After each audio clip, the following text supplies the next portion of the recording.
Hey guys, Elliot here for RMA. Today I'm going to talk a little bit about plate shapes. There's a bunch of different names out there.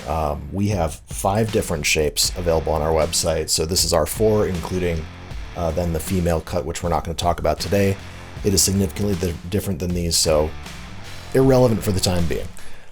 For today, we're going to talk about the 4 different shapes that you're going to find on our website that are available in sort of traditionally male plates.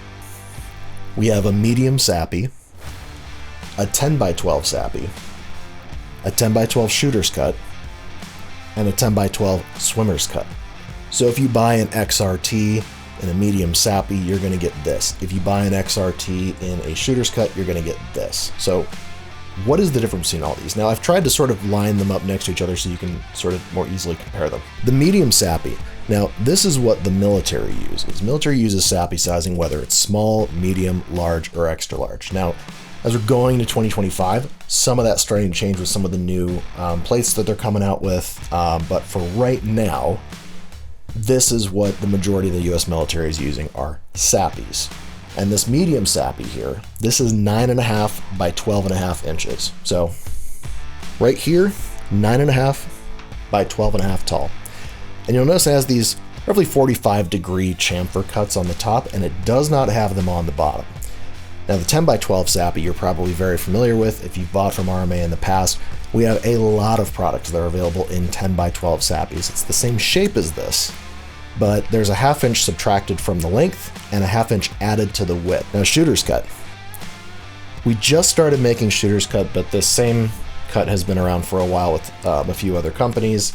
So when people say 10x12 shooter's cut, what they're actually talking about is a ceramic that's just about 9.5 by 11.5. So it's basically a medium SAPI that's had an inch cut off the bottom and then chamfers cut off of the corners.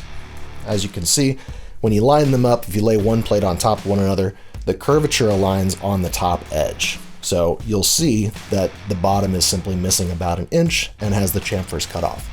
To be clear, there is no tactical utilitarian advantage to this plate. It is just named shooter's cut because they needed a name. But it does actually cut a decent amount of weight off of a medium SAPI or a traditional 10x12 plate. When you remove that coverage, you're saving a lot of weight. So that is the advantage of a shooter's cut plate. If you are a slightly smaller person, if you're not like me, like 6'3", 200 pounds, this is a good option for you because you may not need all the coverage that this medium SAPI or 10x12 SAPI provides.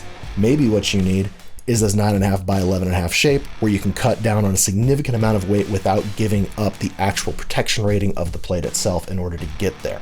That's what it is. Over here on the left, we have swimmer's cut. Swimmer's cut, you can see, is pretty distinctly different than the rest of these because it has these more dramatic chamfers that run basically halfway down the length of the plate.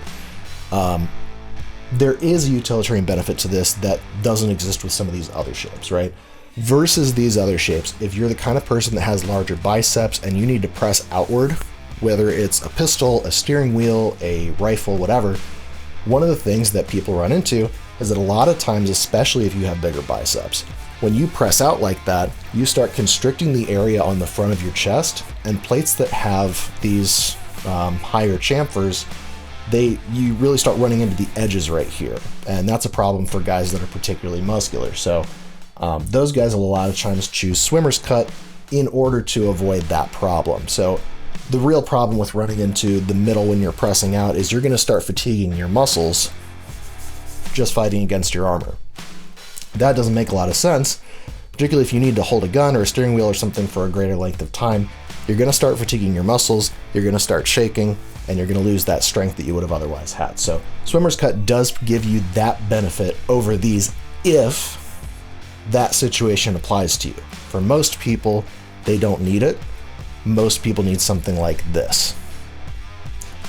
Now here in 2025, I believe DoD is starting to call this shooter's cut under their new VTP body armor program. So moving forward, we will see how we need to flex the terminology, but as of August 2025, this is a medium SAPI, this is a 10x12 SAPI, this is a 10x12 shooter's cut, and this is a 10 by 12 swimmer's cup. Thanks.